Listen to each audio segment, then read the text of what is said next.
भगवते वासुदेवाय।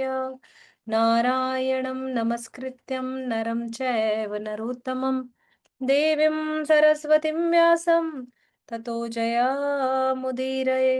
नष्टप्रायेषु अभद्रेषु नित्यं भागवत सेवया भगवती उत्तमश्लोके भक्तिर्भवती नैष्ठिकी। कृष्णाय वासुदेवाय देवकी नंदनाय च नंदगोपकुमाराय गोविंदाय नमो नमः।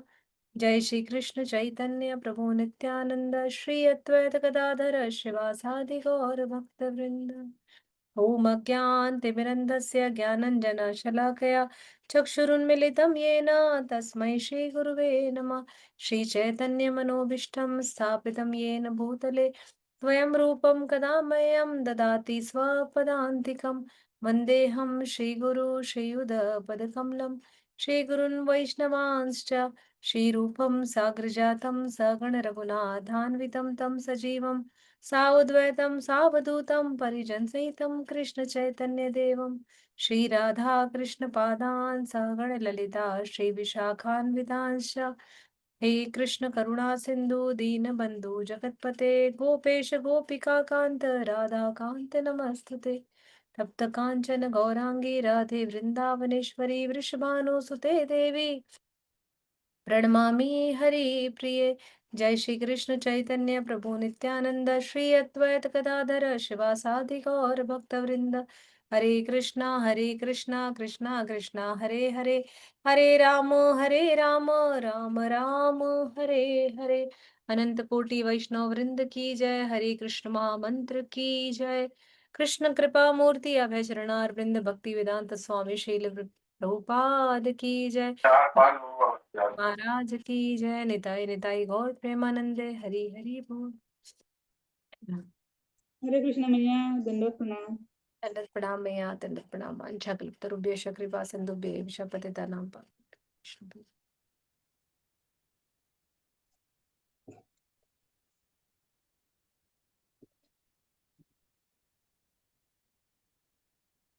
हरे कृष्ण माता जी में प्रणाम।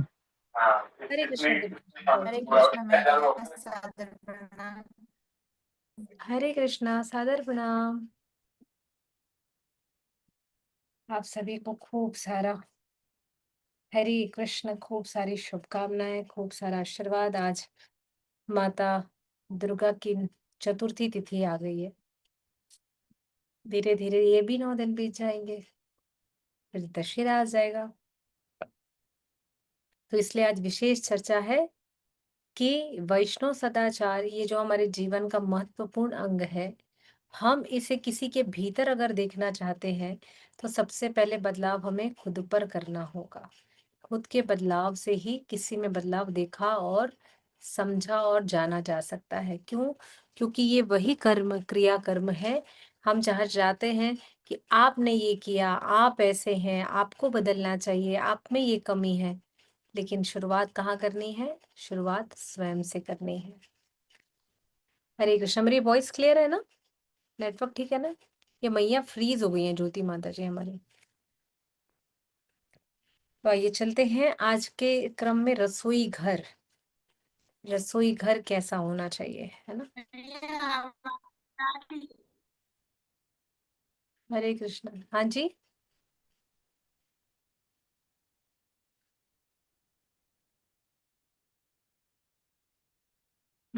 पढ़िए।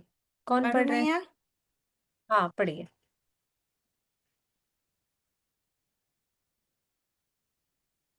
मैं पढ़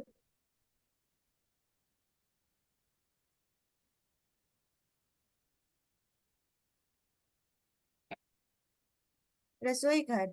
नंबर 1, रसोई घर मंदिर का विस्तारित रूप है, क्योंकि रसोई घर में जो अन्न पकाया जाता है उसे भगवान को अर्पित किया जाता है। इसलिए रसोई घर में किए गए सभी कार्य श्री विग्रहों की सेवा समझकर अत्यंत। मैया वॉइस आ रही है? नंबर 2, कहीं कहीं जहां मंदिर के समान विग्रहों की प्राण प्रतिष्ठा की गई है, ऐसे स्थान पर अत्यंत उत्तम दर्जे की विग्रह सेवा की अपेक्षा की जाती है। परंतु घर में स्थित विग्रहों के संदर्भ में सेवा का वह स्तर रखना संभव नहीं होता, अतः कुछ मात्रा में छूट देने में कोई आपत्ति नहीं है। उदाहरण के लिए रसोई घर अथवा विग्रहों के सामने भोजन न करने का प्रावधान है, परंतु कुछ घरों में मंदिर, रसोई घर तथा भोजन कक्ष एक ही कमरे में होता है, इसलिए उपर्युक्त नियम का पालन संभव नहीं होता है। ऐसी परिस्थिति में विग्रहों के सामने पर्दा बंद कर देना चाहिए। नंबर 3, फिर भी गृहस्थों को सेवा के आदर्श स्तर का मन में पालन करना चाहिए तथा स्वयं की स्थिति के अनुसार जितना संभव हो उतना अच्छे अच्छे स्तर का पालन करने का प्रयास करना चाहिए। हम प्रत्यक्ष भगवान श्री कृष्ण के लिए रसोई बना रहे हैं, यह हमें सदा ध्यान में रखना चाहिए। इन छोटी छोटी नियामक तत्वों के पालन में जितनी अधिक जागरूकता होगी, उतनी हमारे मन में यह भावना जागृत होगी कि हम स्वयं के रसोई न करके प्रत्यक्ष भगवान श्री कृष्ण के लिए रसोई बना रहे हैं। रसोई घर में सेवा करते समय स्वच्छ एवं शुद्ध वस्त्रों का ही परिधान करें। बाहर जाते समय अथवा शौच क्रिया करते समय प्रयोग किए गए वस्त्रों को रसोई घर में न पहने। हाथों एवं पैरों के नाखून व्यवस्थित ढंग से कटे हुए तथा स्वच्छ हो। रसोई घर में प्रवेश करने के बाद रसोई शुरू करने के पूर्व हाथ अच्छी तरह से धो लेने चाहिए। मंदिर में रसोई की सेवा आरंभ करने के पूर्व स्नान करना अत्यावश्यक है। घर पर भी रसोई के पहले स्नान करना अति उत्तम है। रसोई घर में सेवा करते समय मुख में कोई भी वस्तु अथवा हाथ, कपड़ा इत्यादि न डालें। रसोई घर के बर्तन धोने के स्थान का उपयोग जूठे हाथ धोने के लिए, कुल्ला करने अथवा थूकने के लिए न करें। बनाए गए पदार्थों का स्वाद देखने के लिए उन्हें चखें नहीं। विशेष रूप से जिस बर्तन में भगवान के लिए भोग बनाया जाता है तथा जिस थाली तथा कटोरी में भगवान को भोग अर्पित किया जाता है, उन सारे बर्तनों, थाली एवं कटोरियों को परिवार के अन्य सदस्य जिस बर्तन में प्रसाद लेते हैं उनसे अलग रखें तथा अलग धोएं। जिसे संसर्ग जन्य रोग लगा हो, उसे संभव हो तो रसोई घर में सेवा नहीं करनी चाहिए, क्योंकि ऐसे व्यक्ति के संसर्ग से भोग तथा बर्तनों के दूषित होने की संभावना रहती है। रसोई घर में सेवा करते समय कचरा रखने के पात्र, भूमि अथवा शरीर के अधोभाग का हाथ से स्पर्श होने पर तुरंत हाथों को धोएं। रसोई घर में सेवा करते समय अनावश्यक न बोले। रसोई करने के पूर्व तथा बाद में वहां के प्लेटफॉर्म, रसोई बनाने का उच्च स्थल, चूल्हा तथा बर्तन धोने के साथ स्थान को अच्छी तरह धोएं। भूमि पर गिरी हुई कोई भी वस्तु यदि पुनः प्रयोग में लाने योग्य है तो शुद्धिकरण के पश्चात ही उपयोग में ले। भूमि पर सब्जी गिरने पर उसे धोकर प्रयोग में ले। शौचालय में जाकर आने के पश्चात स्नान किए बिना सीधे रसोई घर में प्रवेश न करे। अति महत्वपूर्ण, भोग में बाल गिरकर वह दूषित न हो, इसका भक्तों को सावधानी पूर्वक ध्यान रखना चाहिए। इस संदर्भ में अत्यधिक सतर्कता रखना आवश्यक है। रसोई घर में सेवा करते समय स्त्रियों को अपने बालों की अच्छी तरह कपड़े से बांध कर रखना चाहिए। भगवान को भोग दिखाने वाले बर्तन में से सीधे महाप्रसाद का सेवन न करें। दूसरे बर्तन में अथवा थाली में सब कुछ निकालकर भोग के बर्तनों को थाली एवं कटोरी धोने के बाद ही प्रसाद सेवन करें। हरे कृष्ण मैया, सादर प्रणाम सभी को। हरे कृष्णा, सादर प्रणाम। हम्म अब ये जो सामान्य से आज नियम बताए हैं रसोई घर के, मुख्यतः तो मैं सोचती हूँ सभी को पता है, सभी को पता है, लेकिन जरूरत है फिर से इसे समझने की कि आज ही हमें ये इंस्ट्रक्शन क्यों मिला है। भाई अगर यहाँ हम देखें तो उमाकांत मैया बोले कि अरे बचपन से लेकर अब तो नानी दादी वाली हो गई हूँ, फिर भी मुझे यही बता रहा है। कमल लता माता मुझे बोलेंगी भैया मेरे अब तो नाती पंती की शादी होने का नंबर आ गया, फिर भी मुझे ये बता रहा है। जरूरत ये है कि हम भूल जाते हैं। त्रुटियां करना, गलती करना हमारे स्वभाव में है। धोखा देना हमारे स्वभाव में है, इसलिए ये जरूरी है। तो प्रभुपाद जो चीजें यहाँ बता रहे हैं, सनातन गोस्वामी पाद ने जो हमें ये संकलन करके दिया है कि क्या क्या करना चाहिए, तो बाकी चीजें तो जान रहे हैं, लेकिन कुछ सामान्य सी चीजें ये हैं कि आप अपने घर में भी किचन में अगर प्रसाद बनाने जा रहे हैं तो बाल को बांध कर जाएं। बहुत सामान्य सा नियम है, क्योंकि बाल टूटने की समस्या इतनी है कि आप और हम ये नहीं कह सकते हैं कि क्या सही है और क्या गलत है, या मैंने क्या किया और क्या नहीं किया। तो अपने घर की भी रसोई में आप ये सोचे कि मैंने भगवान के लिए भोग बनाया है, तो बाल को बांध करके जाए। बाल नहीं बांध पा रहे, कपड़े से बांधने से दुखता है, तो मेडिकल हेयर कैप आती है जो सर्जिकल में यूज होती है, आप वो ले आइए। एक हेयर कैप भी आपके आराम से 7-8 दिन यूज हो जाती है, उसका ध्यान रखें। दूसरा, किचन में के बेसिन में जो हम झूठे बर्तन रखते हैं और फिर हम उसी जगह पर भगवान के भी खाए हुए थाली को धोते हैं, सबसे बड़ा अपराध है ये। या तो वहां भगवान के बर्तन पहले धोकर उस बेसिन को साफ कर लीजिए अगर जगह कम है तो, या तो आप फिर घर के बर्तन धोने वाले और भगवान के बर्तन धोने वाले एरिया को अलग कर दें, या किसी टब में अलग से भगवान की एक थाली 2 कटोरी ग्लास रहता है उसको अलग से किसी चीज में धो लीजिए। पानी कहीं डाल रहे वो बात अलग है, लेकिन धो के अलग करिए। ये सबसे बड़ा अपराध है जो हम करते हैं अनजाने में।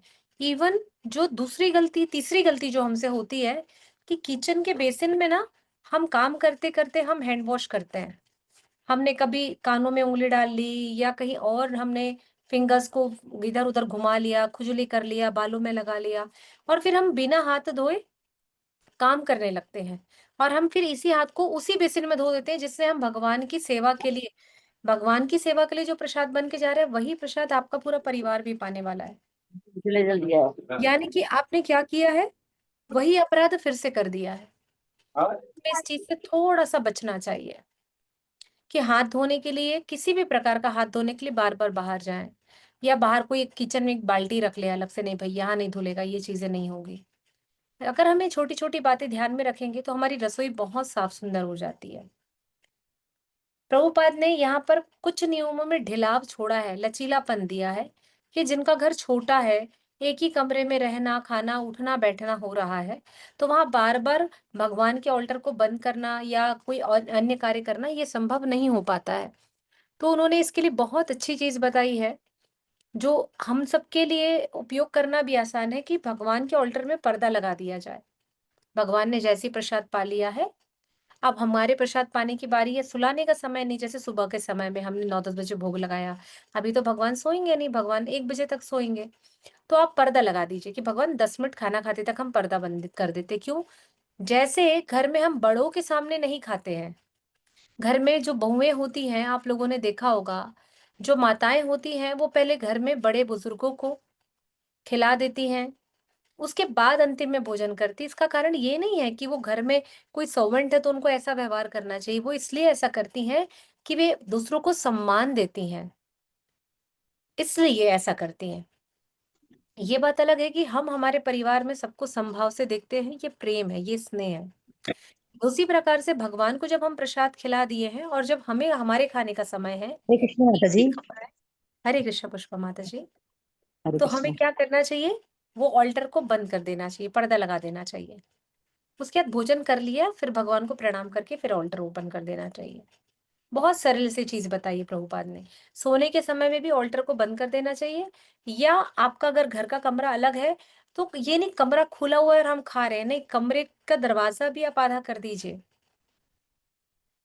कमरे का दरवाजा भी आप आधा कर दीजिए। जैसे हमारे यहाँ है, अलग ये रूम है हमारा भगवान जी का, तो हम खाने के समय में यहाँ से गए तो हम पर्दा खींचेंगे या हम दरवाजा आधा लगा देंगे ताकि भगवान को, भगवान हम प्रसाद पा रहे हैं। तो हमको ये छोटी छोटी चीजें करना चाहिए। यहाँ एक दो पॉइंट्स उसके बाद और जो बताए हैं कि हमारी आदत होती है कि हम कभी साड़ी के आंचल से ही पकड़ लेते हैं, बर्तनों को उठा लेते हैं। तो ऐसे वाले प्रयास से इसलिए बचने को कहा जा रहा है क्योंकि शुद्धि अशुद्धि का ध्यान रखना थोड़ा जरूरी होता है। थोड़ा सा, बस इसी के लिए। किचन के कपड़े जो है उनको रोज धोना चाहिए, या 5-6 कपड़े रख लीजिए जिसको आप बदल करके यूज कर सके। जिस प्रकार से एक टाइम भोजन बनने के बाद में हम किचन चूल्हे को धो देते हैं, तुरंत साफ करना चाहिए। ये नहीं आज का पूरा दिन हमने प्रसाद बना लिया है और उसके बाद कल हम साफ करेंगे या रात्रि में एक बार साफ करेंगे, नहीं। आपने अभी प्रसाद बनाया है तो अभी आप तुरंत साफ करिए, चूल्हा प्लेटफॉर्म पूरा साफ करिए अपना, फिर आप प्रसाद बनाइए अगले टाइम के लिए। कंटिन्यू कुकिंग हो रही है वो बात अलग है, लेकिन अगर कंटिन्यू कुकिंग नहीं हो रही है, आपके यहाँ टाइमिंग में अंतर है कुकिंग करने में, तो आप कुकिंग के लिए एक बार होने के बाद पूरा प्लेटफॉर्म क्लीन करिए, साफ करिए। रोज सामान्य सी चीजों में पाटा बेलन को रोज धोना है, रोटी बनाने वाले तवे को रोज धोना है, किचन के कपड़े रोज नए प्रयोग करने हैं।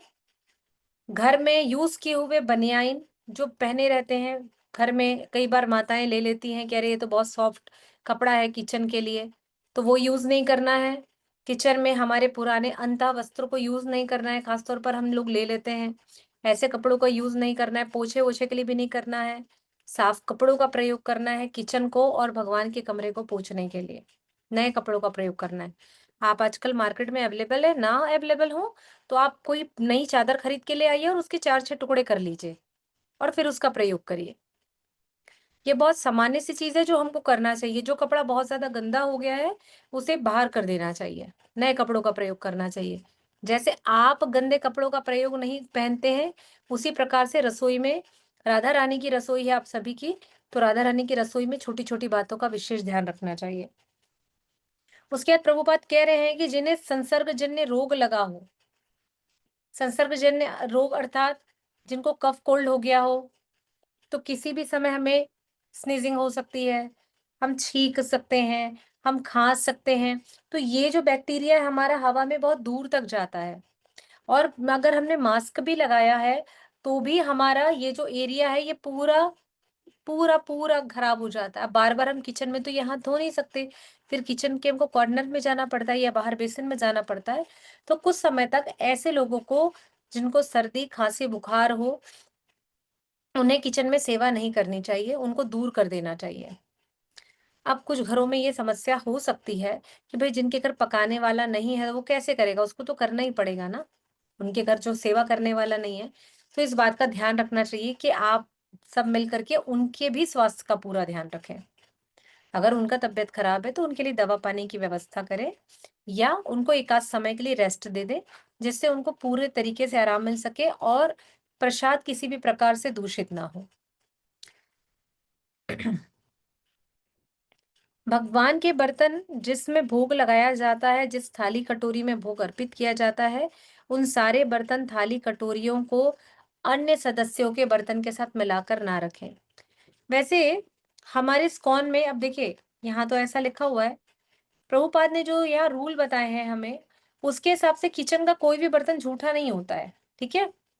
झूठे होते हैं सिर्फ 3 बर्तन हमारे, थाली, कटोरी, चम्मच और गिलास, सिर्फ यही झूठा बर्तन है हमारा। बाकी कढ़ाई, गंजी, जग, चौका, बेलन, पाटा, ये सब झूठे नहीं होते हैं। तो प्रभुपाद कहते थे कि अगर हमने खा लिया है तो हमारी किचन से इस थाली कटोरी गिलास को अलग टोकनी में रखिए, बाहर करिए, उससे किचन कभी आपका झूठा होगा ही नहीं। अभी तो संभव नहीं है, सारे प्रयोग एक साथ संभव नहीं है, लेकिन जो डेडिकेटेड है सेवाओं के लिए, भगवान की सेवाओं की, छोटी छोटी सेवाओं के लिए, वे इस बात को ध्यान में रख सकते हैं कि भगवान की थाली अलग स्थान पर रखी हो, प्रसाद पाने वाली कटोरी गिलास वगैरह, और जो थाली बर्तन हमारे झूठे हैं उन्हें अलग जगह रखा जाए। और जो गंजी, कढ़ाई, करछी, जग, चौकी, पाटा, तवा है, ये अलग रखा जाए।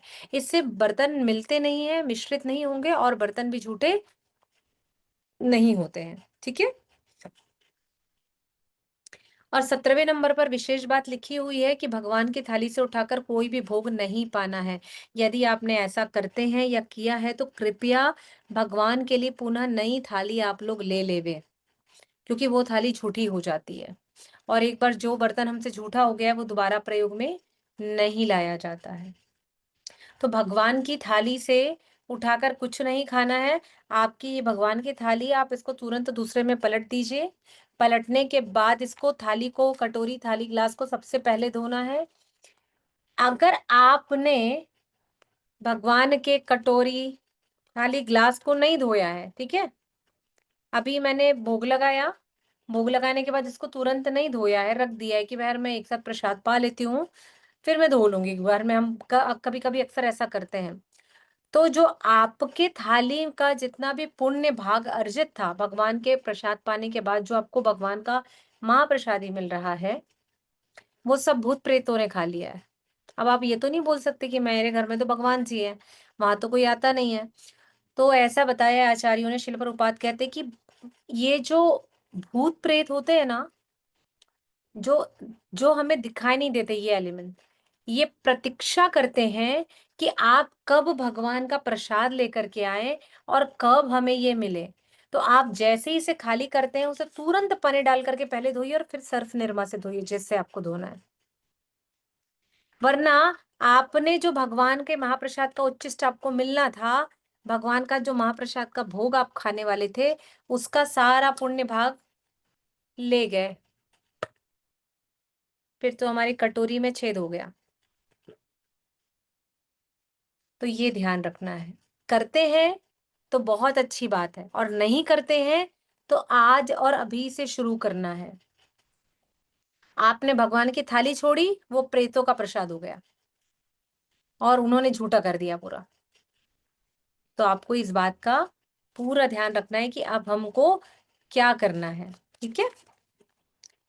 यहाँ तक किसी को कोई डाउट है? भाग 1 और भाग 2 में हमने जो कुछ भी अभी तक चर्चाएं करी हैं प्रभुपाद की वाणी, सनातन गोस्वामी चैतन्य महाप्रभु के हरे आदेश कृष्ण के माध्यम से।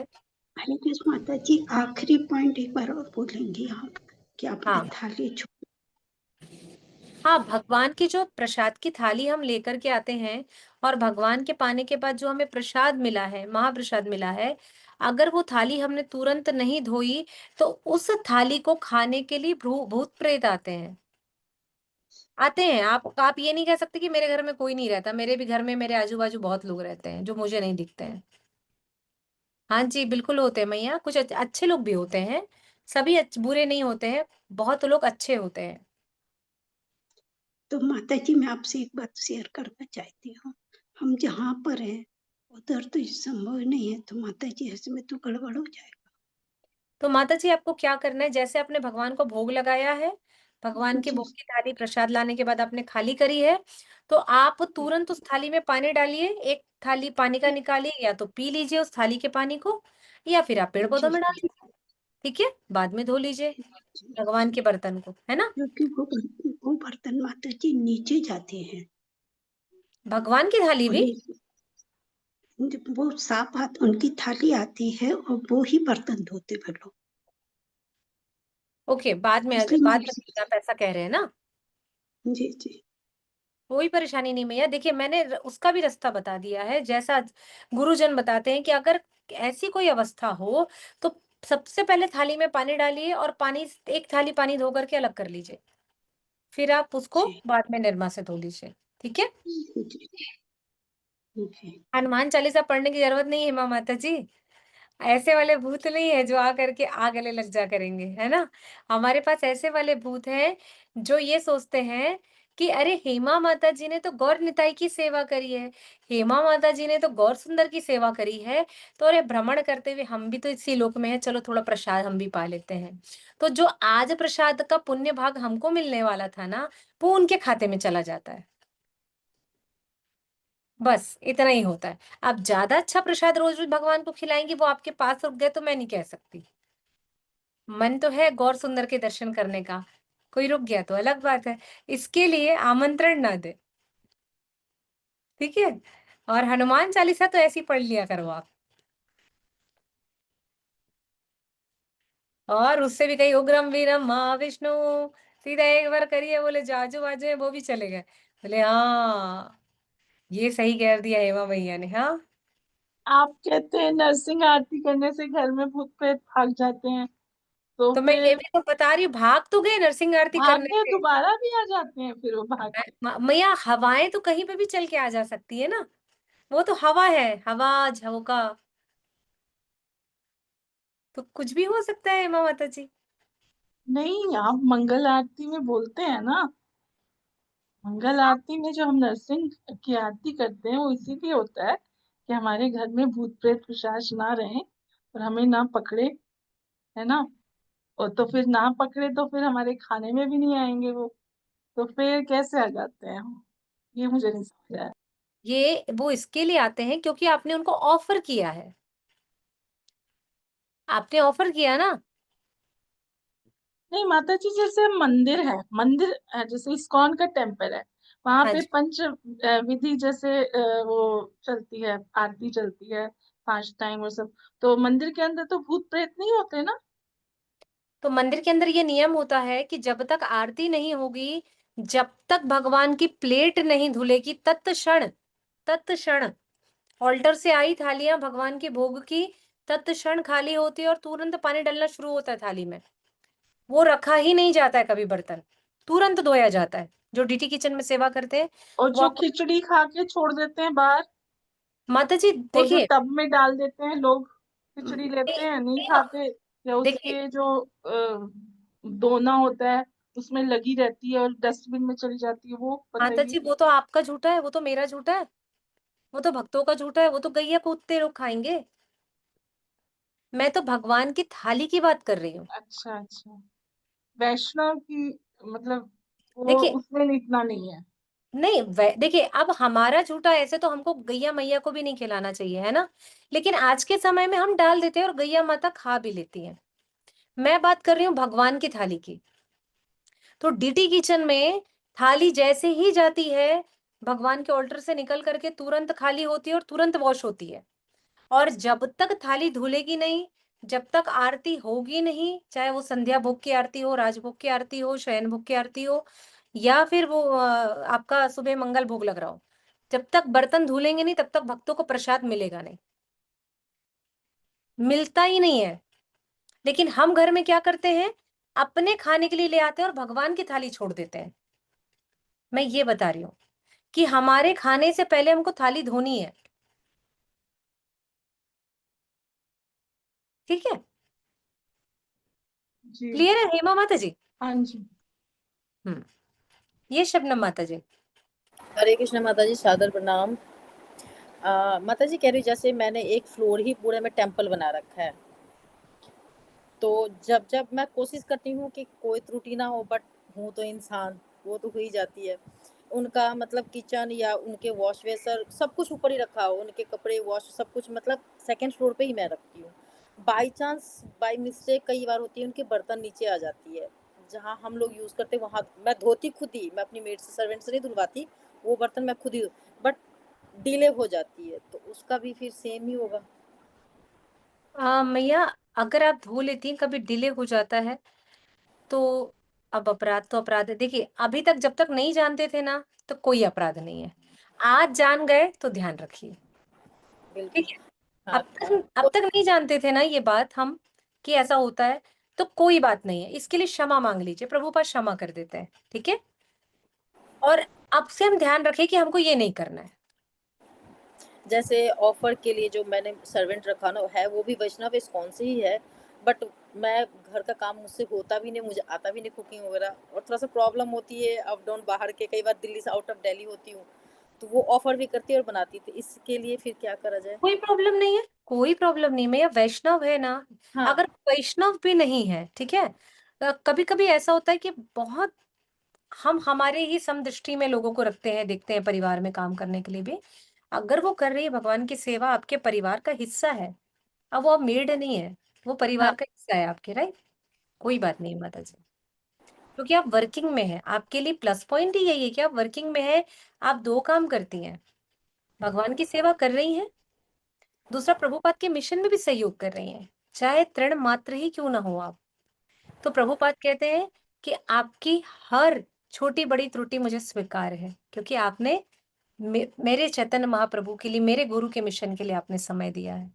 इसलिए जब तक हम नहीं जानते थे तब तक ठीक है, लेकिन आज हम जान गए हैं तो हमको प्रयास करना चाहिए कि अब ये ना करें। तो जो माता जी सेवा कर रही है घर पे, कोई बात नहीं है, बस उनको ये अलर्ट कर दीजिए कि आपने बना दिया है ना, तो आप तुरंत कम से कम एक पानी धो के रख दो बस, बाकी बाद में आके देख लेंगे, कोई प्रॉब्लम नहीं। तो मैं एक नॉर्मल डिनर सेट ऊपर रखती हूँ कि जैसे भगवान को ऑफर करा वो उसमें फिर खाली कर लिया धो के, फिर वो अलग से जहाँ उनका बर्तन रखती हूँ ना वहाँ पे फिर बाई चांस कभी कभार मिस्टेक हो जाती है। जैसे रात को बहुत थकी हुई थी तो उन्होंने पूछा कुसुम दी ने कि गुड्डो साफ कर दूं, मैंने कहा थोड़ी देर बात कर देना। थोड़ा सा मेरी ही लेजीपन था जो मैंने उनको बोला थोड़ी देर बात कर देना।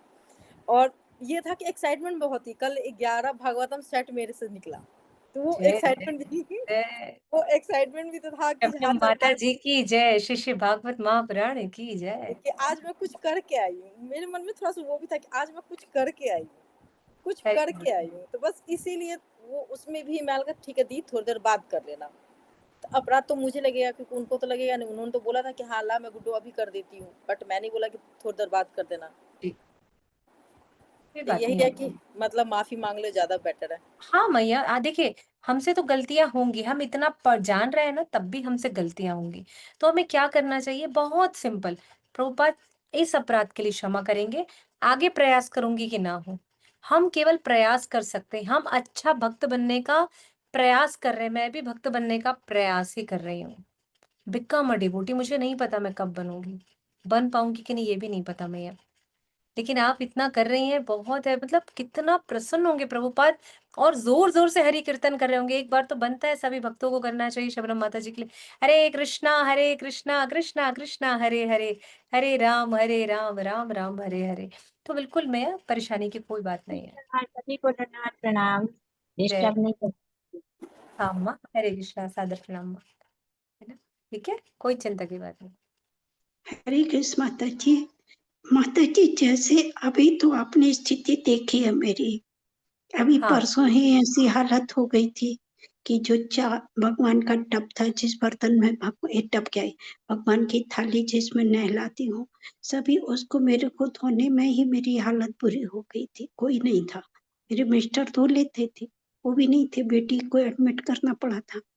तो जी, माता जी जैसे मैं कहूंगी उनसे कि ठाकुर जी की थाली भूखी धोना है, तो बाप बेटी दोनों बोल देंगे कहाँ से सीख रही हो नया नया।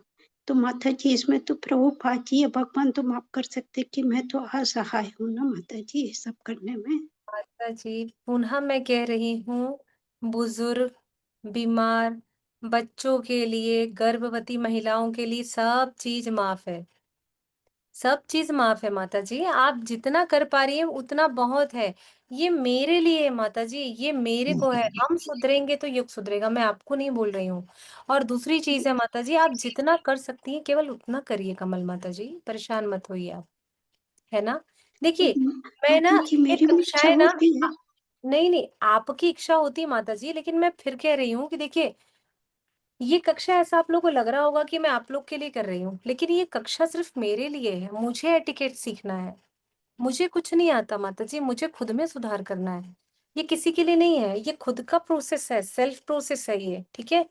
तो इसके लिए आप किसी बात को, मेरे किसी बात या एग्जाम्पल को प्लीज सभी वैष्णव भक्तों से निवेदन है, कोई अपने ऊपर नहीं लेगा। और कमल माता जी फिर मैं कह रही हूँ और रोज क्लास में कहती हूँ कि आपके लिए कोई त्रुटि नहीं है, कोई अपराध नहीं है मैया, जैसा आप करते बनता है वैसा करिए, है ना? ठीक है, जी जी बिल्कुल आराम से आप बिटिया का पूरा ध्यान रखिए, अपने प्रभु जी का ध्यान रखिए और खुद का भी ध्यान रखिए, ठीक है? जी माता जी। आप पास में होती ना तो मैं आपकी सेवा कर देती आपकी, लेकिन अब मैं क्या करूँ, आप बहुत दूर रहती हो। नहीं माता जी ठीक है। मैं तो माता जी चाहती हूँ, आपको विश्वास नहीं होगा कि कभी पहले एक समय हम किसी से सहायता नहीं, आज मुझे कितनी यानी ठाकुर जी की यानी मेरे कर्मों का फल है कि आज मुझे कोई नहीं, दूसरों के कोई नहीं, कोई आश्रय नहीं, रहना। नहीं नहीं नहीं ऐसा नहीं है भैया, ऐसा नहीं बोलते हैं, है ना? सब सब ठीक है, कोई परेशानी नहीं। आइए आगे बढ़ते हैं भाग 3 में। भाग 3 आप सबका फेवरेट और प्रभुपाद का प्रसाद सेवन, भक्तों को प्रसाद खिलाना और वितरण कार्य। आइए आगे बढ़ते हैं और पढ़ते हैं। कौन पढ़ेंगे? रासमई मैया ने हैंड रेज किया, यस मैया। हरे कृष्णा माता की दंडवत प्रणाम। है प्रसाद सेवन और वितरण। प्रसाद सेवन और वितरण। वैष्णव संस्कृति में प्रसाद सेवन और प्रसाद वितरण ये दोनों अत्यंत महत्वपूर्ण विषय है। जिस समय हम भोग बनाते हैं और अर्पित करते हैं, उस समय की अपेक्षा उसे आदर पूर्वक स्वीकृत और ग्रहण करते देखकर श्री कृष्ण और गुरु अधिक प्रसन्न होते हैं। एक सर्वप्रथम एवं प्रमुख नियम यह है कि भक्तों को भगवान श्री कृष्ण को भक्ति भाव से अर्पित अन्न ही ग्रहण करना चाहिए। दूसरा, भक्तों द्वारा बनाई गई, भक्तों द्वारा भगवान को अर्पित की गई, भक्तों द्वारा परोसा गया अन्न ही ग्रहण करना चाहिए। सामाजिक जीवन की मर्यादा व उपचार की आवश्यकता के अनुसार जितना संभव हो तथा व्यवहार करने योग्य हो उपरोक्त नियमों का आदर का पालन करें। 3, जब तक प्रसाद तथा सेवा के लिए अत्यधिक आवश्यक न हो, तब तक आप भक्तों द्वारा बनाया गया अन्न बिल्कुल ग्रहण न करें। 4, उपरोक्त भावना से ही चॉकलेट, आइसक्रीम, चिप्स, बिस्कुट, सीपे तथा ब्रेड, पाव जैसे बाजारू वस्तुओं को घर में वर्जित करें। घर पर आए अतिथि को भी घर पर बनाए गए पदार्थ तथा नींबू शरबत, फलों का रस जैसी प्राकृतिक चीजें ही दे। 5, यदि संभव हो तो रात को दही एवं मटर बटाना का सेवन न करें। 6, यात्रा में अथवा विकल्प न होने पर चुनी हुई बाजारू वस्तु खरीदे।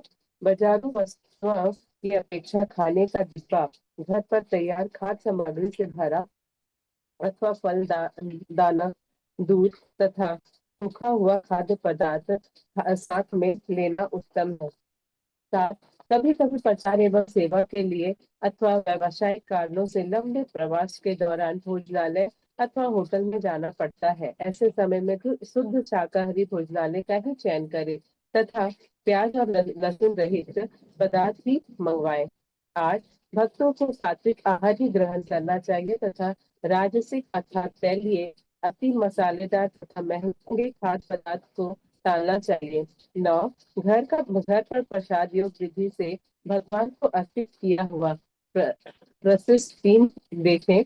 10, परिवार में सभी सदस्यों को प्रसाद ग्रहण कर लेने के पश्चात बचा हुआ प्रसाद संभव हो तो अपने भोजन के लिए सुरक्षित रख ले, अन्यथा बाहर जरूरतमंद लोगों में वितरित कर दे। थैंक यू माता जी। हरे कृष्ण।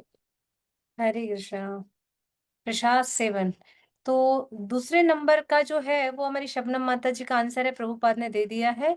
भक्तों को भक्तों के द्वारा बनाई गई, भक्तों के द्वारा अर्पित की गई और भक्तों के द्वारा परोसे गई अन्न को ग्रहण करना चाहिए। एकदम सिंपल। ठीक है शबनम माता जी, मेरी बातों में कोई त्रुटि हो सकती है लेकिन यहाँ नहीं हो सकती। आप भी सॉल्यूशन मिल गया? बिल्कुल माता जी, क्लियर हो गया सब कुछ। फिर इसलिए यहाँ सबसे पहली लाइन में लिखा है कि ये जो प्रसाद है, प्रसाद को ग्रहण करते हुए देखना और प्रसाद को वितरण करते हुए देखने में सबसे ज्यादा प्रसन्नता होती है गुरु को, वैष्णव भक्तों को और भगवान श्री कृष्ण को। तो हमें क्या करना चाहिए? अपने हिस्से की भी थाली का प्रसाद भक्तों को वितरण करना चाहिए, बांट देना चाहिए। थोड़ा और ले ले, अरे पनीर अच्छा है, पनीर बटर मसाला बने, शाही पनीर थोड़ा और ले ले, अरे रात का भी खाना हो जाएगा, घर लेके चलते हैं, ऐसा नहीं करने का है। ठीक है, लोग मंदिर से उठा उठा के ले आते हैं, वो इवन संडे तो डब्बे ले लेके जाते हैं। अरे मत लेकर आओ, वो प्रसाद ऐसे लोगों के लिए है, मंदिर में जो भक्त आते हैं, जो अभी एकदम न्यूली डिवोटी बनेंगे, नियोफाइट्स होंगे, उनके लिए होता है। हमको जो मिल गया पर्याप्त है।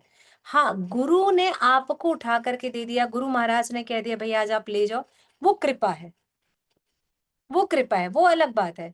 लेकिन अगर उन्होंने नहीं कहा है तो चोरी करके मत लाओ, वहीं पर खाओ और उतना ही खा के आओ और अपनी थाली से भी जरूरत हो तो किसी को बांट दो। इससे प्रसन्न गुरु भी होते हैं और आपको कृपा भी मिलेगी। बाकी चीजें तो सामान्य है कि हमें बहुत ज्यादा तैलिक भोजन नहीं करना चाहिए, तामसिक भोजन नहीं करना चाहिए, मसालेदार नहीं खाना चाहिए, हल्का फुल्का खाना चाहिए। हल्का फुल्का खाने का रीजन है कि नींद अच्छी आती है, जपा में मन लगता है, बहुत ज्यादा परेशानी नहीं होती है ना। लेकिन कभी कभी हम बहुत खा लेते हैं, मंदिरों में इतना तेल फुल बनता है, पूड़ी पकौड़े बड़ा, बहुत लेते हैं यहाँ तो माता जी, सभी टेम्पल सेंटर्स में भी यही हाल है। आजकल तो लोगों ने ट्रेंड बना लिया है कि मार्केट, लोग डी मार्ट जाते हैं ना सामान खरीदने के लिए, तो टिफिन बैग नहीं, एल्युमिनियम पैकेट्स, फॉइल पेपर्स लेकर के आते हैं और एक्स्ट्रा बैग में रखते हैं, और रबड़ बैंडर वो, ताकि कुछ भी हो तो भैया इस पैक कर और अंदर डाल, पता भी नहीं चलता और सामान अंदर हो जाता है। तो लोगों के यहाँ राशन में आजकल ना एल्युमिनियम फॉइल्स भी आने लगी है, तो हमको ना थोड़ा अवॉइड करना चाहिए इन सारी चीजों को। और ले भी आए ना तो बांट देना चाहिए, वितरण करना चाहिए। ले भी आए तो वितरण करना चाहिए। और रात में दही नहीं खाना है, आयुर्वेद के हिसाब से भी रात्रि में नहीं, 3 बजे के बाद हमें दही और मूली का सेवन ही नहीं करना चाहिए। पनीर मटर का सेवन इसलिए नहीं करना चाहिए, रात में भगवान को भी नहीं दिया जाता है कि गैस बनता है, भगवान को भी गैस बनती है, इसलिए रात्रि के भोजन में भगवान के लिए दही, इमली वर्जित है। मटर का कोई सामान नहीं बनेगा, वर्जित है, नहीं बनता है। अभी तक तो यहाँ नहीं बनता, बाकी मोस्टली टेम्पल्स में भी यही फॉलो होता है। केवल 56 भोग वगैरह में कभी कभी ऐसा रहता है कि फेस्टिवल्स चल रहे हैं तो बात अलग है, क्योंकि किसी ना किसी चीजों में सारी चीजें डलती हैं, इंग्रेडिएंट सारे, इसलिए ऐसा है। आपके घर कोई भी मेहमान आए तो बोल रहे हैं, प्रभुपाद बोल रहे हैं, देखिए पैकेट्स फूड ना लेकर आए, वो जितने भी प्रकार के आते हैं, आया राम गया राम के पैकेट ना लेकर के आए आप लोग घर में खुद नींबू का शरबत बनाएं, रेसिपी भी बता दी, फलों का जूस निकाल लें, आप लोग कोई पकौड़े तल लें। पहले तो घर में ऐसे ही होता था, घर में कोई भी आया, अरे फटाफट बेसन घोलो, धनिया मिर्ची डालो और पकौड़े तल के और तिल की चटनी पीस के खिला दो। फिक्स सबके घर की रेसिपी होती थी, गेस्ट आते थे तो। और उस दिन तो सबकी बल्ले बल्ले रहती थी, शाम की आज पार्टी, भैया मेहमान आए मतलब पकौड़े मिलने वाले हैं। और नहीं तो आलू भजिया कॉमन होता था, बना लेते थे। तो हमको ध्यान रखना है कि हम सात्विक भोजन हमारे भी घर में आए लोगों को कराएं। क्यों? क्योंकि इससे प्रभुपाद भी प्रसन्न होंगे और भगवान को भी थोड़ा ज्यादा खाने को मिलेगा। आप लोग बनाएंगे तो उनको खिलाकर ही खाएंगे, इसलिए छोटी छोटी बातों को ध्यान में रखने को कहा है। अब बाकी तो नॉनवेज का प्रश्न ही नहीं है कि आप लोग वो सब काम करेंगे, ऐसा तो है ही नहीं, है कि नहीं? और कोई करता हो तो वहां का देखिए। अब यहाँ एक चीज और आती है, तो क्या हम जिनके घर कभी कभी बनता है उनके घर खा सकते हैं क्या? कभी कभी मजबूरी हो जाती है, ऐसा कर सकते हैं क्या? ये ना देश काल परिस्थिति पर निर्भर करता है सारी चीजें, उसके हिसाब से आप कोई पर कहीं पर भी निर्णय ले सकते हैं। पहले तो जिनके घर जा रहे हैं आप उनको बता दीजिए कि आप सात्विक भोजन लेंगे। दूसरा, आप उनको बता दीजिए कि आप क्या खाना पसंद करते हैं। तीसरा, अगर वो आपके बताए अनुसार, पूछे के अनुसार अगर नहीं भोजन बना रहे हैं तो फिर आप भोजन मत ग्रहण करिए, वो एक अलग बात है। और जिनके घर पहले से बनता है, जिन्होंने अपने बर्तनों में शुद्धता नहीं लाई है, उनके घर भोजन करने से थोड़ा सा बचे। जैसे अपन नॉर्मल सब्जी भी बनाते तो आपने देखा होगा ना कि कढ़ैया से तेल थोड़ा इधर हरे उधर कृष्ण छटक जाता माता है। जी, हरे कृष्ण माता जी, इसमें आपसे एक क्वेश्चन कर सकती हूँ? हाँ अभी बोलिए। मैं 11 तारीख को अपने घर गई थी, मम्मी के घर। तो हम लोग के यहाँ अंडा तक भी नहीं चलता, लेकिन हमारे एक बड़े भाई, उनकी बेटी ने बीच में ऑमलेट खाया। जब से मैंने देखा है तो मैंने सोच ही लिया कि इनके घर अब मैं पानी भी नहीं पीऊंगी जाकर, क्योंकि माता जी उसमें पानी आनी तो सब पिया होगा उस बर्तन में। जी तो ये सही है कि नहीं है माता जी? माता जी, मैं यही कह रही थी कि ये सारी चीजें देश काल परिस्थिति पर निर्भर है। आप कहाँ गए हैं, किनके साथ गए हैं, आप क्या करने वाले हैं और कैसे करेंगे, और आपका उस परिवार से, उस समाज से कैसा संबंध है, ये इन सभी बातों पर निर्भर करता है। ठीक माता है? जी, लेकिन मैं मानती हूँ कि वो भैया है मेरे बड़े पापा के बेटे, लेकिन मैं अपना नियम नहीं तोड़ सकती माता जी। ठीक है ना माता जी, कोई बात नहीं, अगर आपने ऐसा किया तो ठीक है, कोई बात नहीं, अच्छी बात है। आप नियम के साथ चल सकती हैं और चलना चाहिए, अच्छा है। ठीक है। मैं माता जी आजकल कहीं भी जाती हूँ, कुछ नहीं लेती हूँ। बहुत कम होगा कि इतना सा मीठा ले लेती, मैं सब बंद करती हूँ। ठीक है मैया, बढ़िया, अच्छी बात है, अच्छी बात है माता जी, बढ़िया। यस। अगला पढ़ते हैं, प्रसाद वितरण। यहाँ तक किसी को प्रसाद सेवन में कोई अंतर है? उतना ही ले थाली में कि व्यर्थ न जाए नाली में। ठीक है, तो थोड़ा पाइए और भरपेट पाइए। हरे किस? कृष्णा मैया। हाँ जी। भैया मेरे को ना इसका फोटो दे दीजिएगा ना, यहाँ ब्लैंक है मेरे में। किसका? इसी पेज का जो रश्मि मैया पढ़ी है ना। अच्छा, ओके, भेज देती हूँ मैं आपको। हाँ, यस। नूतन माता जी पढ़िए, प्रसाद वितरण। हरे कृष्ण माता जी, मेरे में भी नहीं है, मेरे में भाग 4 से है, वो पूरे ब्लैंक है। ऐसा है जी। मैं हाँ, और मैं यहाँ आपकी जेरोक्स में मैं आप एक दो बार जब उठाती है ना तो मैंने देखा है कुछ कुछ ड्राइंग्स बने हुए हैं, वो हम हमारे लोग, इसमें नहीं है। नहीं हाँ, है, नहीं ओके, है, फिर से ना नहीं, जैसे पीछे तिलक स्कैन वाला करके। दिखाया था ना, हाँ, वो नहीं है, तो नहीं, उसमें तिलक मेरे का में भी नहीं। नहीं, वो फोटो नहीं है हमारे। ये भी नहीं है। नहीं भैया, हाँ, कोई पिक्चर नहीं कोई है, एक पिक्चर ही पिक्चर नहीं। नहीं है। अरे, माता जी कोई नहीं, जितने जितने नए बुक है ना उसमें नहीं है ड्राइंग। नहीं है। मेरे में नहीं रसोई ड्राइंग घर तक है बस, रसोई घर के बाद नहीं है, फिर भाग नहीं 4 है आ माता जी, गया। किसी भी नए बुक में नहीं है। ओहो, कोई बात हाँ, नहीं है, मैं इसको फिर से स्कैन करके भेज देती हूँ, पर कहीं कहीं पर कुछ आड़ा टेढ़ा लिखा हुआ है, चला लेना। हाँ, भैया जहां जहां पिक्चर है ना बस उतने का स्कैन कर दीजिए, बाकी तो इसमें है, फिर पिक्चर वाली एक भी नहीं है। हाँ माता जी, माता जी मेरे में भी नहीं है। रसोई माता जी घर मैं के भाग बाद भाग 4 से पढ़ 40। सकते हैं। हाँ, भाग 4 से पढ़, मैं भाग 4 से पढ़ सकती हूँ, उधर मेरे पास नहीं है लिंक। अच्छा, नहीं नहीं, यहाँ पर बचा हुआ है माता जी। किस नहीं, किस और हाँ, उसमें मेरे में नहीं है। एक मिनट, किसी ये प्रसाद वितरण है रासमई मैया? हाँ हाँ माता जी, मेरे बुक में है। हाँ, पढ़िए आप। हाँ, तो पढ़ूं क्या? हाँ जी, हाँ जी, पढ़िए। ओके। प्रसाद वितरण।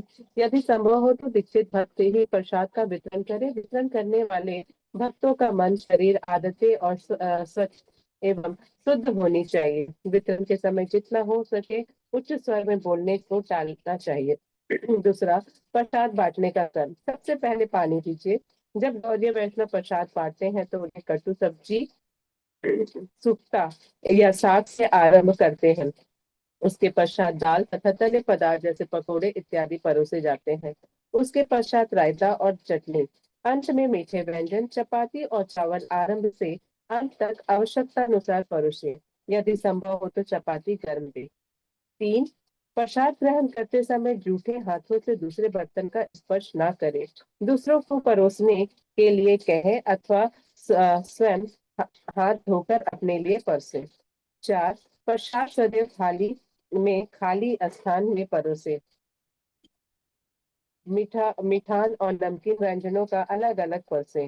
5, प्रसाद परोसते समय व्यक्ति के हाथ में ना दे, किंतु यदि प्रसाद अत्यंत अल्प हो तो हाथों में दे सकते हैं। 6, सूखे मिष्टान के अलावा सभी प्रकार के प्रसाद को चम्मच द्वारा ही परसे, यहाँ तक कि नमक भी।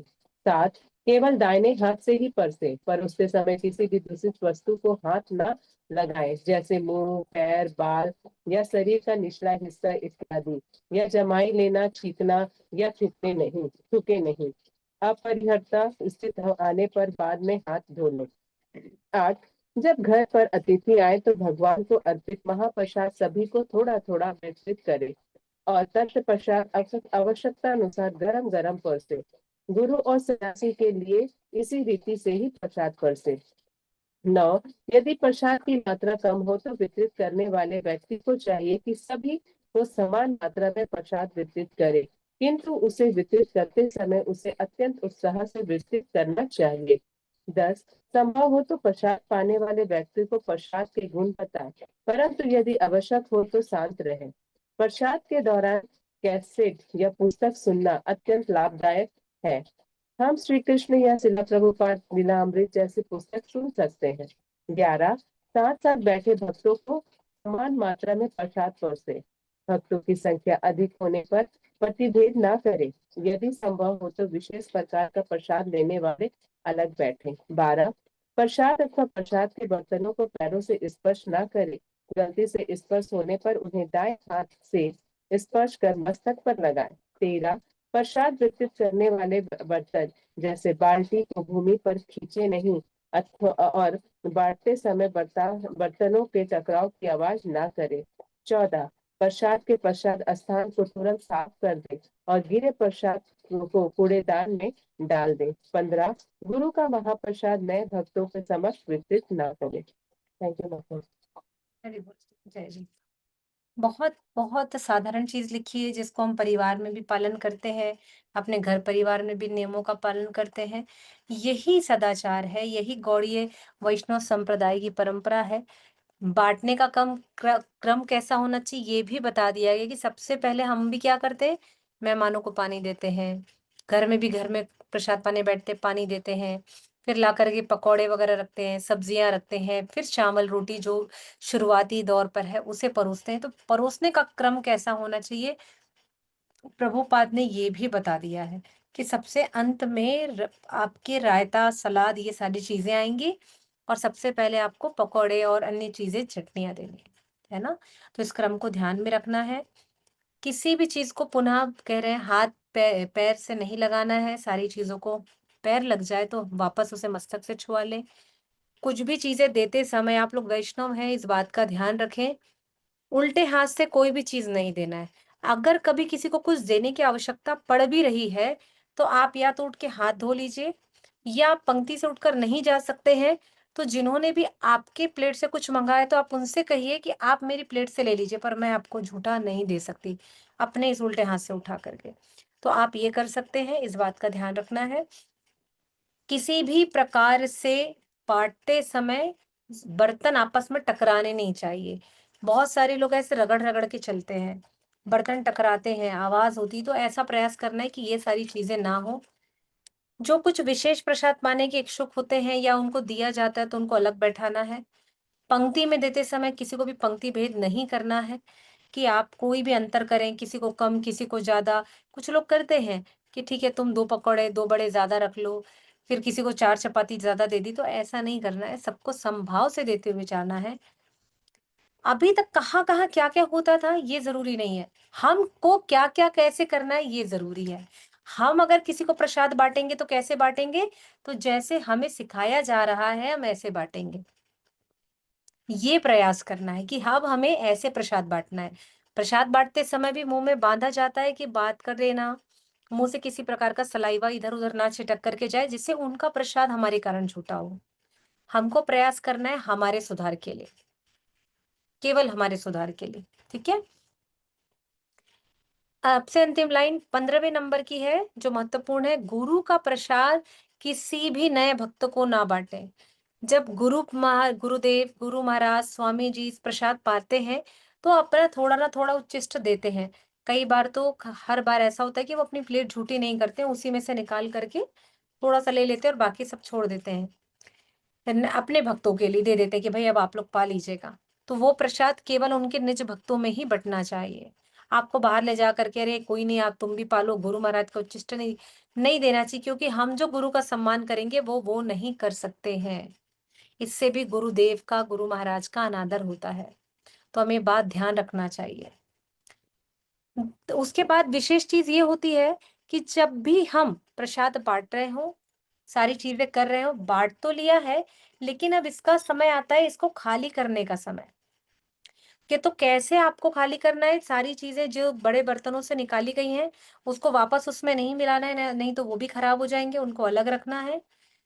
झाड़ू लगने के बाद, सफाई लगने के बाद, तुरंत साफ सुंदर होने के बाद उस जगह को आपको छोड़ के फिर प्रसाद सेवन करने के लिए बैठना है। ये बात का ध्यान रखना है। बहुत छोटी छोटी बात है लेकिन बात सारी बहुत महत्वपूर्ण है।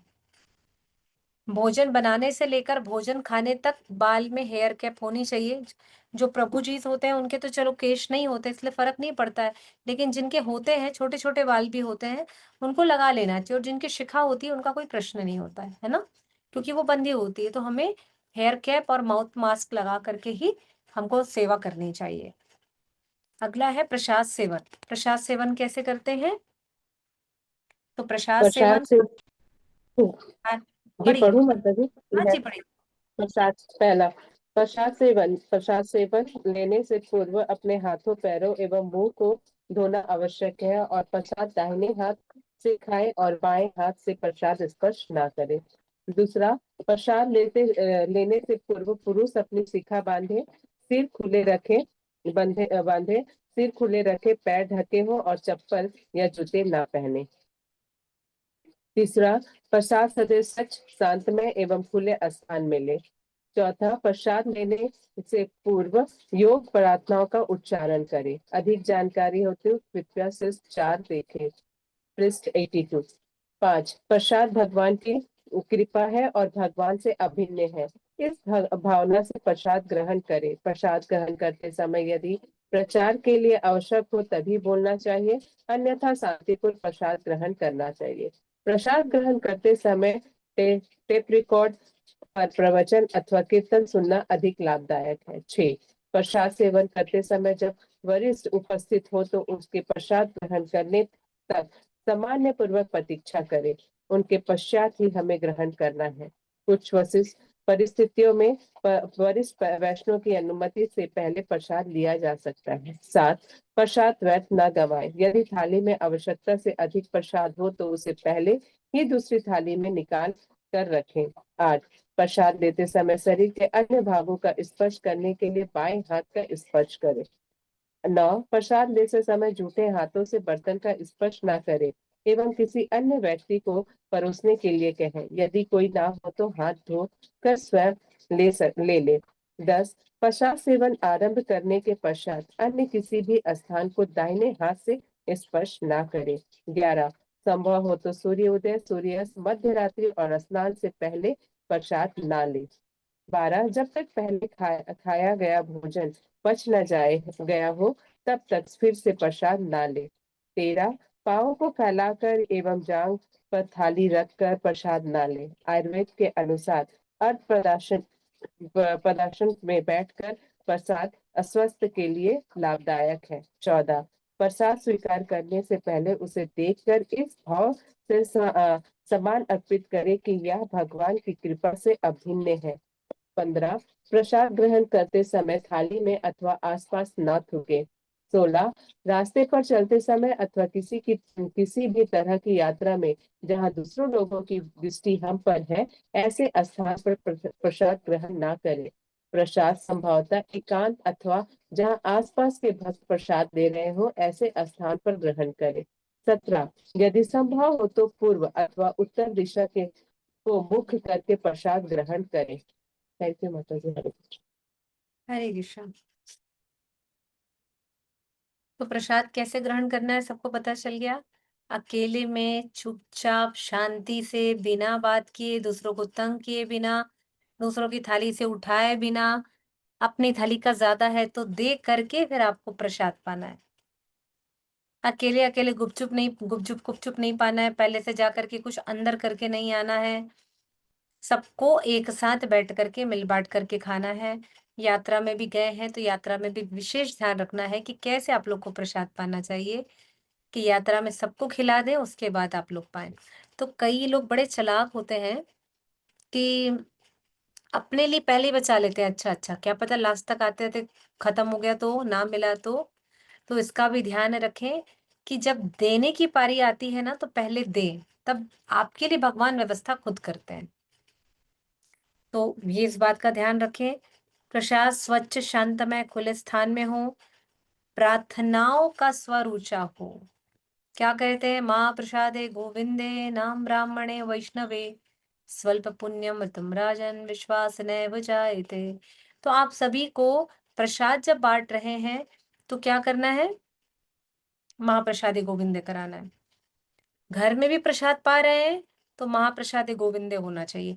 ऐसा नहीं होना चाहिए कि भैया हम अपना पाले बस, प्रसाद पर प्रार्थना ही नहीं करनी भैया, पेट में बस अंदर करे और बात खत्म, कि बोले खा महाप्रसादे गोविंदे, खाओ पियो आनंदे, हो गया खेल खत्म, जल्दी जल्दी अंदर करो। ऐसे नहीं करना है ना। क्या करना है, अच्छे से पूरी प्रार्थना करनी है, फिर हरे कृष्णा 3 बार महामंत्र बोलना है। फिर जिनको आपने भोग लगाया है तो श्री श्री गोपाल जी महाप्रसाद की जय, श्री श्री राधा छैल बिहारी महाप्रसाद की जय, या श्री श्री राधा रास बिहारी महाप्रसाद की जय। अगर घर में जगन्नाथ जी है तो श्री श्री जगन्नाथ महाप्रसाद की जय, ये बोल करके फिर आपको प्रसाद पाना है।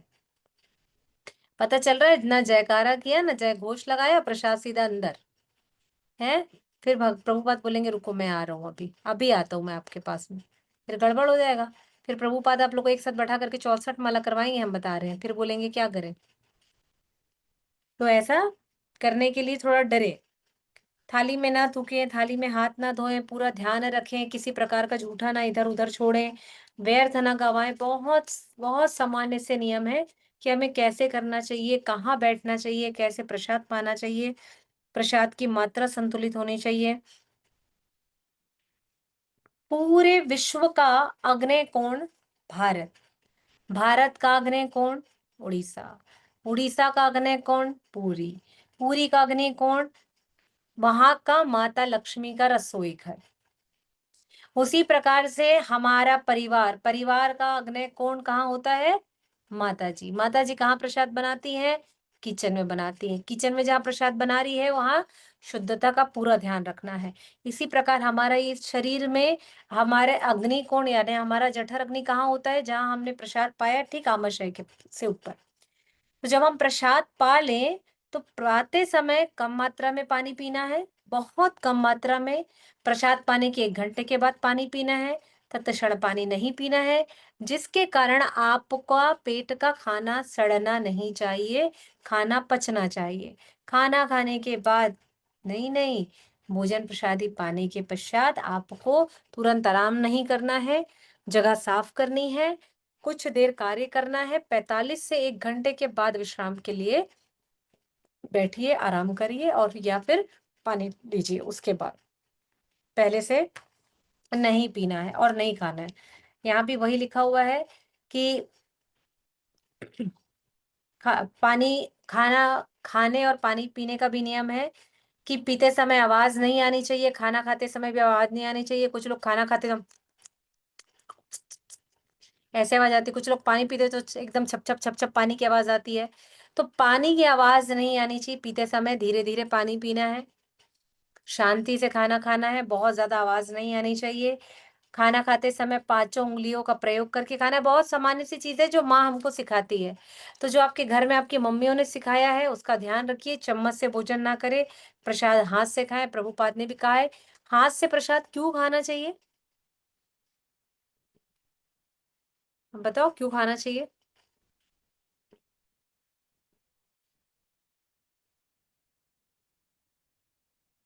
अरे यस रश्मि मैया। हरे कृष्ण। माता जी, प्रसाद और भगवान अभिन्न है, इसलिए हमें मतलब चम्मच से नहीं खानी चाहिए। प्रसाद जो है हमें हाथ से ही पाना चाहिए, आदत पूर्वक उनको लेना चाहिए। तो प्रभुपाद ने स्ट्रिक्टली मना किया है कि आप प्रसाद जो है चम्मच से नहीं पाएंगे। गुड।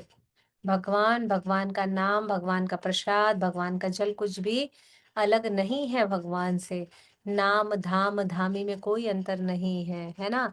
यस हेमा माता जी, आप क्या बता रही हैं? जब हम अपने हाथों से खाते हैं ना माता जी, जी।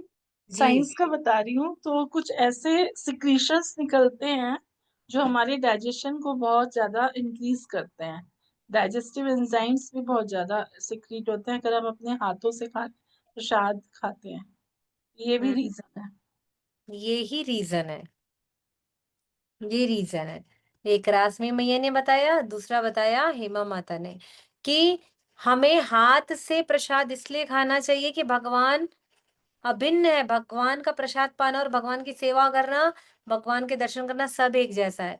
दूसरा, जब हम प्रसाद पाते हैं तो ये हमारे जो पोर्स है ना, यहाँ सिक्रीशंस होता है। ये सारे हमारे शरीर के सारे इंटरनल पार्ट्स हैं ये पूरे, तो ये वर्क करते हैं। इसलिए जब हम हाथ से खाते हैं, गरम ठंडी चीजों को जब हम यहाँ पर मिलाते हैं और फिर जब हम इसका पान करते हैं तो सलाइवा के साथ मिल करके एंजाइम्स बनते हैं जो हमारे डाइजेशन को इम्प्रूव करते हैं। अभी माता जी जो साउथ इंडियन लेडीज और जेंट्स होते हैं, आप उनकी बिल्ड देखिए, वो जबकि चावल ही खाते हैं और रसम पानी जैसा ही खाते रहते हैं वो। और इतना ज्यादा जैसे हम लोग इतना मसाले नॉर्थ इंडिया में पूड़ी भाजी बनती है वो सब नहीं खाते वो लोग। तो भी उनकी बिल्ड देखो, जितनी भी आप बॉलीवुड में देखो, सारी एक्ट्रेसेस साउथ की है पूरी वेल। उनकी हाइट भी बहुत अच्छी होती है और उनका मतलब सब कुछ अच्छा होता है फिजिकली भी। ये भी एक रीजन है। बिल्कुल, हाथ से खाना चाहिए, है ना? इसलिए हाथ से खाना है। बाएँ हाथ का प्रयोग केवल पानी पीने के लिए करना है। भगवान की जब भी थाली बनाएँ या घर पर किसी को थाली दें, अपने लिए थाली लाएँ तो दोनों हाथ से पकड़ कर के लाना है, सामने वाले को भी दोनों हाथ से थाली देना है। किसी को भी उल्टे हाथ से थाली नहीं देना है, उल्टे हाथ से चीज़ें नहीं लेनी है, सीधे हाथ से देना है और सीधे हाथ से सारा कार्य करना है। सिर्फ़ पानी आप उल्टे हाथ से पी सकते हो, खाना खाते समय। इसके बाद है कि प्रसाद की मात्रा संतुलित मात्रा में हो, निर्धारित हो, समय के अनुसार हो। अत्यधिक खाना खाना रोग को निमंत्रण देता है, बिल्कुल। अगर हम ज़रूरत से ज़्यादा खाएँगे, तो कुछ भी हो सकता है, वॉमिटिंग हो सकती है, लूज़ मोशन हो सकते हैं, पेट में दर्द हो सकता है, स्टमक इन्फेक्शन हो सकता है, इंटेस्टाइन इन्फेक्शन हो सकता है, कुछ भी हो सकता है। तो प्रभुपाद ने कहा अपने शरीर में आवश्यकता के अनुसार ही खाना है, अत्यधिक भोजन को स्वीकार नहीं करना है, अत्याहार का भी को यहाँ हटाना है और अयोग्य पदार्थों को भी ग्रहण नहीं करना है। आहार नियंत्रण रखने का अर्थ होता है जिह्वा पर नियंत्रण रखना, अर्थात इंद्रिय पर नियंत्रण करना, इंद्रिय निग्रह करना, तो इसका ध्यान रखना है। अंतिम है कि प्रसाद के बाद उठने से पहले विशेष प्रेमधरी होनी चाहिए। तो आप लोग करते हैं? बोले अब तक तो पता नहीं, ये भी प्रेम ध्वनि भी निकालनी है। तो प्रेम ध्वनि का मतलब ये नहीं करना है, बंगाली में बोले हैं, गुजराती में बोले हैं। आमी तुम्हाके भालोबासी। तो छत्तीसगढ़ी और बोलेंगे हमन बासीला खा डले हैं नोनी सुबेकन, है ऐसे बोलेंगे। तो आपको क्या बोलना है, प्रेम ध्वनि क्या निकालनी है? हरे कृष्णा या जय श्री श्याम, राधे श्याम, श्री राधा रास बिहारी की जय, जगन्नाथ महाप्रसाद की जय, ये बोल करके उठना है। ये है प्रेमा ध्वनि। बोले प्रेम ध्वनि निकालनी है तो फिर गाना गाएंगे, नाम मेरा प्रेम गली, तो शुरू हो जाएंगे सब, है ना? तो ध्यान रखना है कि हमेशा भगवान को प्रसाद पाने से पहले और प्रसाद कर लेने के बाद धन्यवाद ज्ञापित करना है कि उन्होंने हमें ये अवसर दिया है। वरना हमारी क्या मजाल, वो तो भगवान तो हमें बुलाते तो भूखे पेट है, आए हैं हम सभी धरती में भूखे पेट, लेकिन भगवान यहाँ से हमको कभी भूखे पेट लेकर नहीं जाएंगे, ये व्यवस्था उनकी है। तो हमें धन्यवाद देना चाहिए कि उन्होंने अभी हमें ये भोजन करने का समय दिया है ना? इसलिए ये भगवान को हरे धन्यवाद देना है। कृष्णा, बेटा बोलते हैं कि ये वाली उंगली भी उठा के नहीं खानी चाहिए कभी भी, हाँ मत, पांचों उंगली खाना चाहिए, ये पांचों उंगली, उंगली उठाने से अपराध लगता है। जी बिल्कुल, बिल्कुल पांचों उंगली मिलाकर खानी है। ये बात मैंने प्रसाद सेवन करते समय बताई है कि पांचों उंगली से खाना है, हाँ प्रसाद, वरना अपराध लगेगा, अपराध। हम बता रहे हैं सब कोई को। यदि अन्य भक्त माता भी जी आप एक प्रसाद, हरे हम्म, कृष्णा। हरे बोलिए कृष्ण, माता जी। यदि अन्य भक्त अभी प्रसाद ले रहे हैं तो आदर हेतु कुछ समय प्रतीक्षा करें, साथ साथ उठें, ये नहीं अपना खा ली और पत्तल उठा के किनारे हो गए। बीच के भक्त खा रहे हैं, अगर आप अपनी पत्तल की प्लेट लेकर के जाएंगे झूठी, तो झूठा गिर सकता है, इसलिए मना किया जाता है कि इंतजार करिए। और कोई हमने जिनके साथ प्रसाद पहने पाने बैठे हैं, किसी वैष्णव के साथ, भक्तों के साथ, तो हमें उनको अकेले छोड़कर नहीं उठना चाहिए, थोड़ी प्रतीक्षा करनी चाहिए साथ में, ये सदाचार है। फिर एक साथ 2-3 लोग एक साथ उठिए। और बहुत अत्यधिक ज़रूरी हो उठना, अत्यधिक हो ज़रूरी उठना अगर उस पंगत से, तो आपको बाजू वाले से परमिशन लेनी पड़ेगी। क्या मैं उठकर जा सकता हूँ? मेरी अन्य सेवाएँ हैं। वो कहे बिल्कुल आप जा सकते हैं माता जी, जा सकते हैं प्रभु जी, तब आप उनको हरे कृष्णा बोल करके फिर यहाँ से उठिए। ठीक है? जिस प्रसाद के बाद जिस स्थान पर बैठे हैं उसे पानी से साफ करना है। प्रसाद लेते समय नाम स्मरण या कृष्ण कथा करके हमने जो मन में शांति में अस्वस्थता उत्पन्न होती है उसके बाद में भी कायम रखे, शांति की अवस्था उत्पन्न करते हैं उसे कायम रखे। अक्सर जैसे उज्जैन टेम्पल में प्रसाद जहाँ पर पाई जाती है, पाते हैं सारे भक्त लोग प्रसादम हॉल में, वहाँ चैतन्य चरितामृत का पाठ होता है। पहले वहाँ प्रभुपाद लीलामृत चलती थी, अभी कंप्लीट हो गई तो चैतन्य चरितामृत चलता है। मायापुर में हरि नाम संकीर्तन होता रहता है।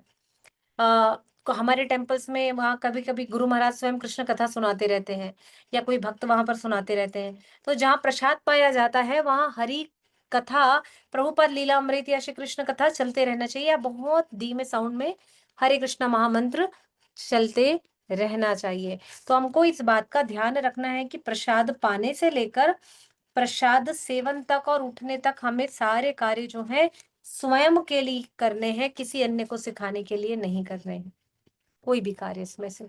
इसलिए आज का जो टॉपिक है विशेष हम सबका प्रिय, रसोई घर, भगवान की सेवा, भगवान का प्रसाद को कैसे भोग लगाते हैं, प्रसाद कैसे पाना है, भक्तों को भोजन प्रसाद वितरण करने की विधि क्या है, प्रसाद पाने की विधि क्या है, थाली में प्रसाद लेने की विधि क्या है। आज हमने ये 6 और 7 पॉइंट्स को कवर किया है। आशा करेंगे कि हम सभी अपने जीवन में सुधार का प्रयास करेंगे, ना कि किसी और के जीवन में हम कमियां खोजेंगे, है ना। हमको सुधरना है, किसी और को नहीं। हमको दूसरों की चर्चा नहीं करनी, हमको हमारे लिए चर्चा करनी है कि हम क्या कर सकते हैं, हमसे ये अपराध हुआ है, इसको कैसे सुधार सकते हैं। तो प्रयास करना है स्वयं के लिए, ठीक है। श्री ग्रंथराज वैष्णव सदाचार की जय, श्रील प्रभुपाद की जय, निताई निताई गौर प्रेमानंदे, हरि हरि बोल।